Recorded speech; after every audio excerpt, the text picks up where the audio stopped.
Ilang oras ganyan kahaba, madam?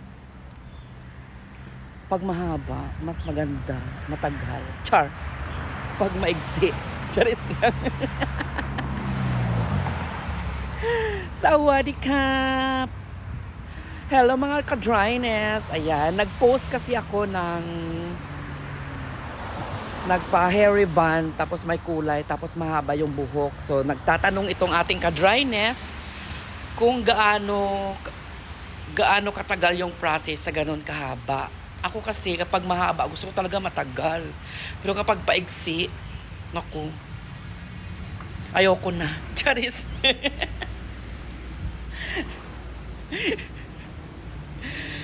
So, ganun na nga, yung process kasi ng rebonding, madam, with color or without color, siyempre may mga sinusunod tayong mga patakaran, may sinusunod tayong process. So, kapag nilagyan na yung buhok nyo ng pang-rebond, hindi natin pwede yung madadliin. Hihintayin natin na maluto ang inyong mga kabuhok-buhukan. Mayroon kasi mga buhok na medyo matagal yung pag-absorb nila. Absorb. Medyo matagal yung tawag niyan. Basta, yung matagal yung pagkakaluto ng mga buhok nila. Lalong-lalo na yung mga buhok na makakapalang hibla, and then medyo dry siya, tapos kinky. Matagal talaga yung process ng ganun, B. Matagal silang maluto. So, nagtatagal sometimes, 1 oras, 2 oras yung babad. Hindi naman pwede na masyadong malakas yung gamot na ilalagay kasi maano yun, magbe-brittle. And then, syempre, doon naman tayo sa pagpaplantsa. Matagal yun, B. Abutin tayo ng 1 oras, 2 oras sa pagpaplantsa. Lalo na mahaba, 'di ba? So, and then, kukulayan pa natin. Tapos babanlawan pa natin. Bublowers, plantsa ulit. Kaya, suggestion, kapag, sawadik ka. Kapag magpapagawa kayo ng buhok at alam nyo naman na medyo mahaba at medyo komplikado yung mga buhok nyo, maglaan po talaga kayo ng oras. Dapat pag pumunta kayo ng salon, yung goal nyo is magpaganda lang talaga or magpadilig.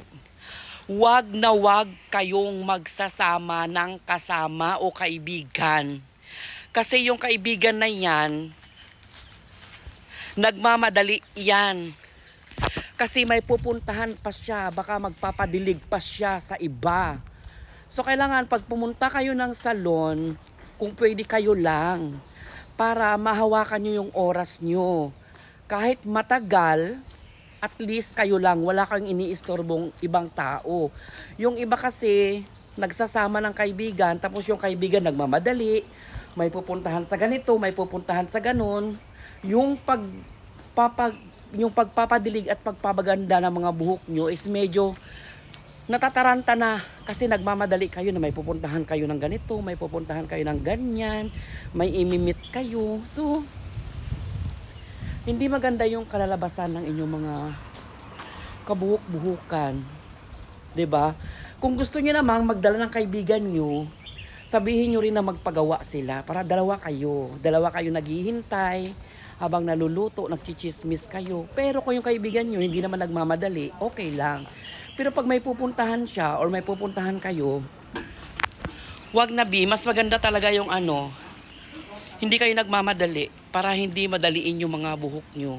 Okay? At sa mga minimum, nag-i-stay kayo sa salon ng at least 6 hours, 5 hours, ganun. So kung pwedeng maaga kayong pumunta para maaga rin kayo matapos. Kung may mga curfew kayo, agahan nyo. Dapat yung araw na yun, ilaan nyo lang sa pagpapaganda. Pwede naman kayong naghihintay sa salon, matulog kayo, magpahinga kayo, o kaya kumain kayo ng mga pagkain na gusto nyo. Habang nakababad yung buhok nyo, pwede kayong umikot-ikot sa Lucky Plaza, mag-shopping kayo. Ganun ba? Hindi yung may pupuntahan pa kayo, pupunta kayo ng Kalang, pupunta kayo Pupunta kayo ng Pasiris.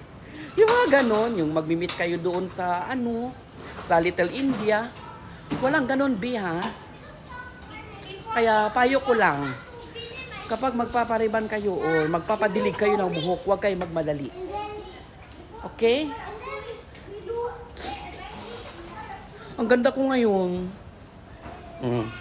Ayan naman tayo. Sana all maganda.